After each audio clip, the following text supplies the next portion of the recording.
Let us pray. And now may the words of my mouth and the meditations of our hearts be acceptable to you, O Lord, our strength and our Redeemer.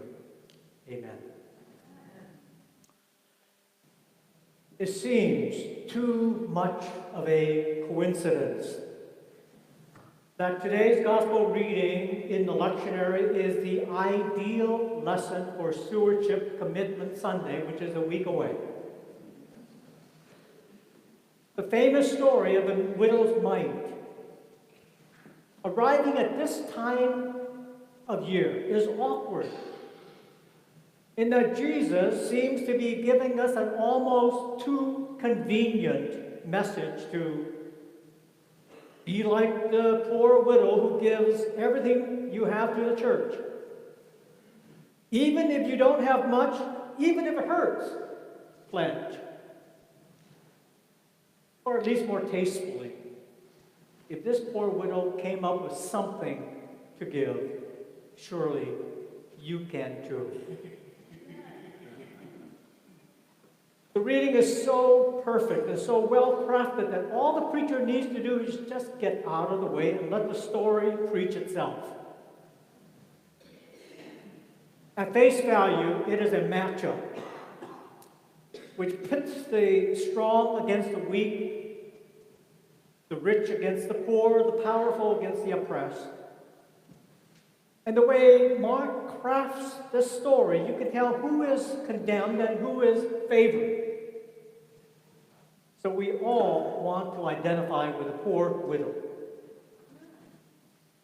Beware of the preachers who like to stroll around town in their clerics and collars and to be greeted with respect around town, and to have merchants give them discounts and the best and immediate seatings in popular restaurants, even without reservation. They devour widows' houses. And for the sake of appearance, they say eloquent prayers and preach long sermons.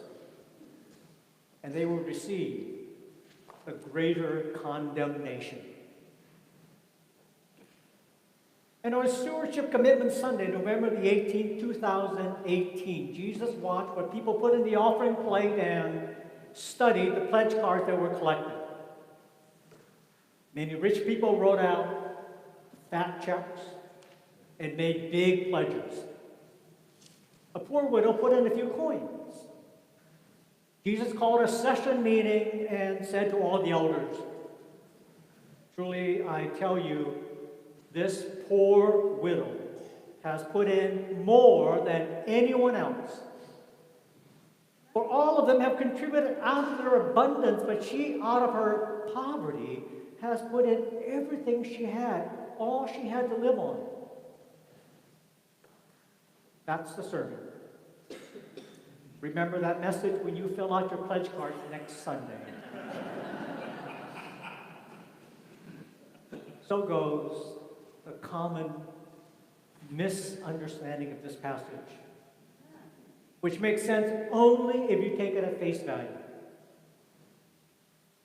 In Mark's Gospel, the scribes are mentioned 21 times, which is a lot, especially since this is the shortest Gospel. They frequently question Jesus' teachings and even go so far as later to mock him while he hangs dying on the cross. More pertinent, just before this passage, Jesus cleanses the temple by throwing out the money changers, and the scribes plot to destroy him. In large part because he's gotten rid of a significant source of their income. And in today's passage, we heard the seething condemnation. They devour widows' houses. And just after the passage is Jesus' prediction that the stones of the temple will be overturned. What if this story is not about generosity,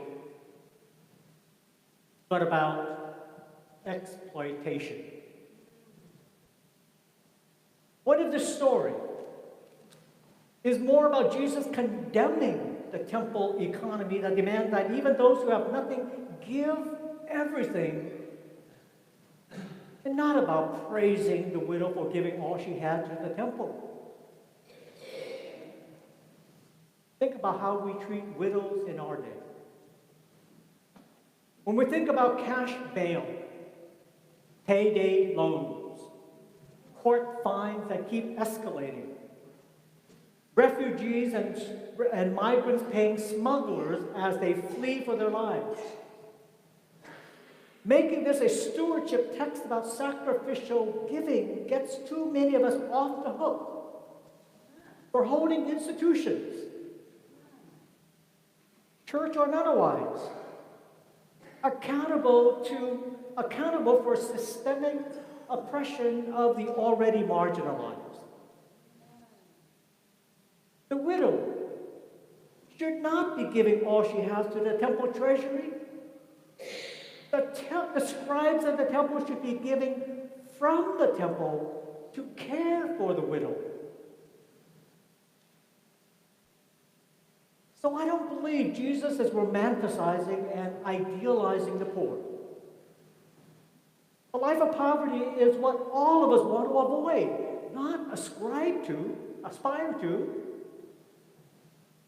No one dreams of growing up poor, of living from government paycheck to government paycheck, or digging through garbage cans, or living on the streets. The woman at the temple was not a poor widow. She was poor because she was a widow. In first century Palestine, I don't believe there was such a thing as a rich widow in that culture. Women were totally dependent on their male relatives for their livelihood. To be widowed meant not only losing someone you may have loved, but more tragically, it also meant you were losing the one on whom you were totally dependent.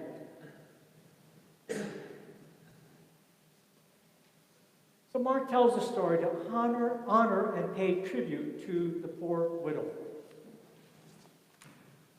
But why praise and honor a poor widow who contributes to the very people and institution that is taking unfair advantage of her? We would never do anything like what the poor widow did. We reduce our pledge. Or we don't pledge at all when our church does anything that we disagree with. If the priest of your Roman Catholic parish was exposed as a pedophile, what would you do? Over the years, we've had our share of controversy in the Presbyterian Church USA. From the ordination of LGBTQ candidates for the ministry, to the granting of permission to Presbyterian ministers to perform same-sex weddings or hang controversial banners. The widow didn't just keep up her pledge, she increased it to the point of sacrifice. How do you make sense of this? Why didn't Jesus stop her for her reckless generosity and explain to her how she's been betrayed and misled and urge her to keep her money?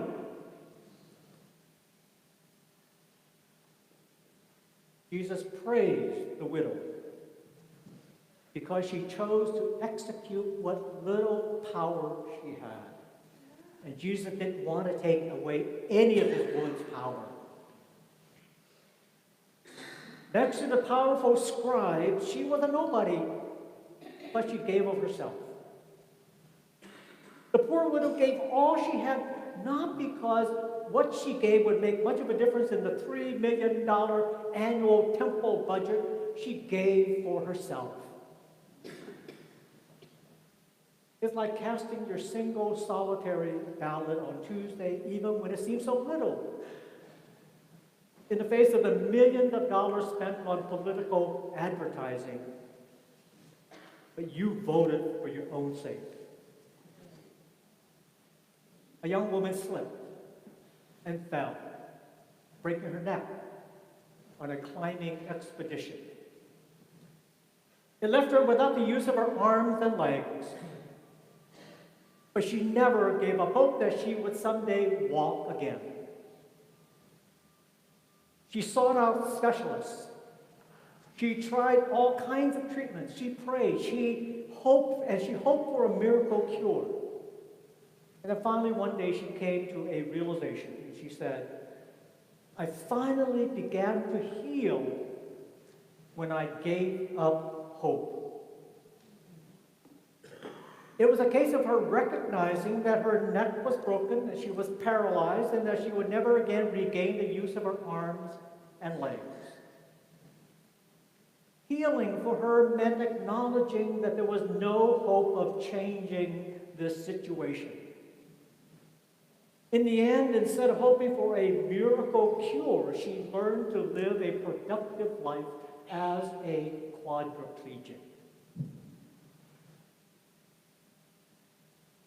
The two little coins in the woman's hand were probably all she had. The truth is, and the extremely poor know this well, those coins weren't going to change her life. When you've got so little, a penny or two isn't going to move you from welfare to work. She could be at peace and joyful in knowing that she was able to give to the temple treasury, because with the coins or without them, she was still a dependent person. Rich people, like most of us readers of this story, we can't say the same. My money gives me independence and freedom from living like a poor widow. I like it that way, and my family likes it that way. So I would not be putting my entire paycheck in the offering plate today.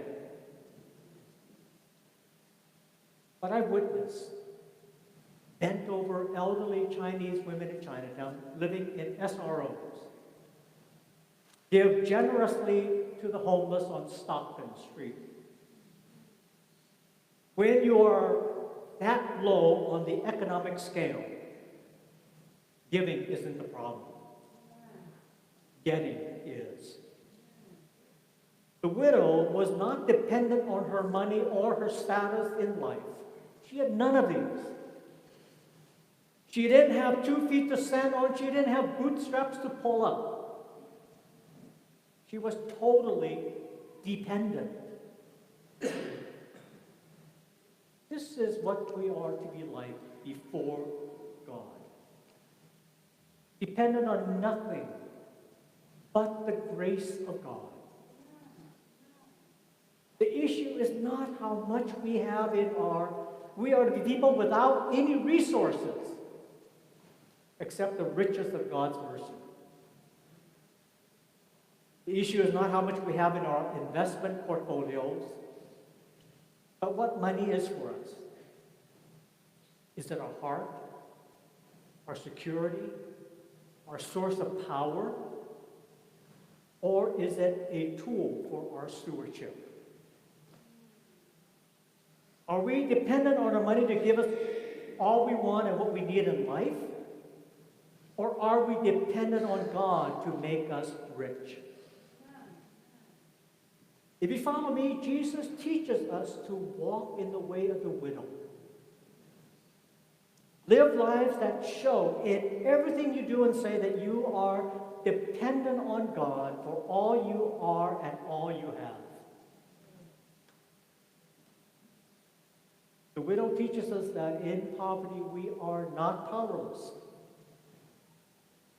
Even in her poverty, the poor widow still believed she had something to give. So Jesus makes this a lesson not for her, but for his disciples, for the church, for us.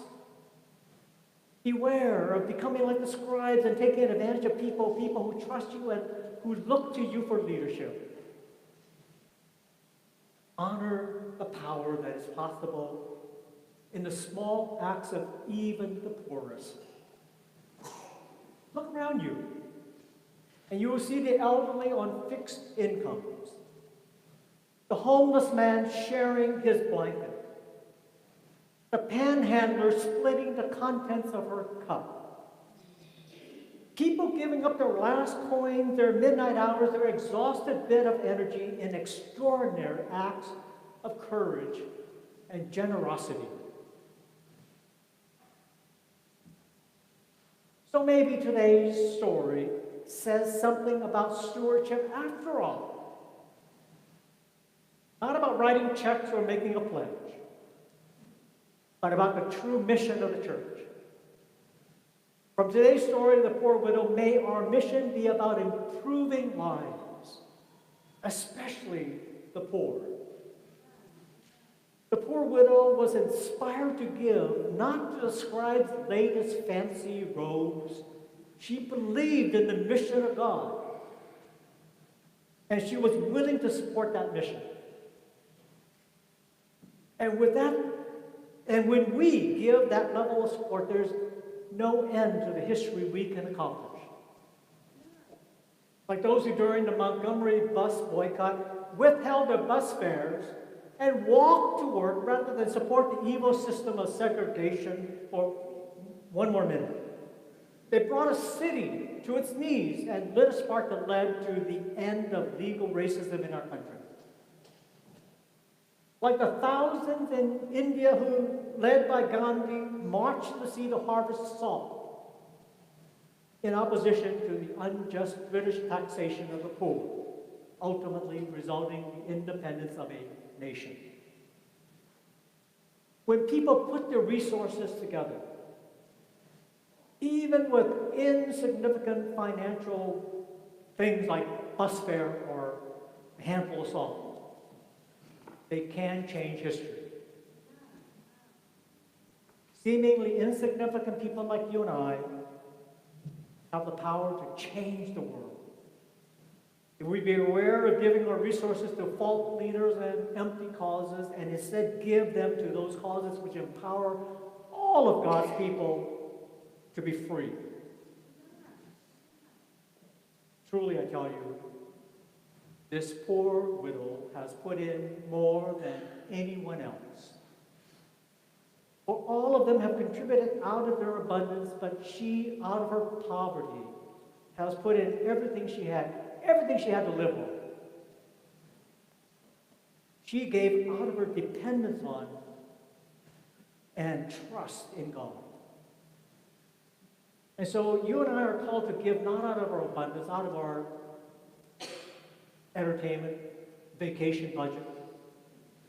We're called to give out of our fixed incomes, our unemployment checks, our low-wage jobs, our student status, our 30-year mortgages, our car payments, our credit card debt, our student loans, our children's college fund.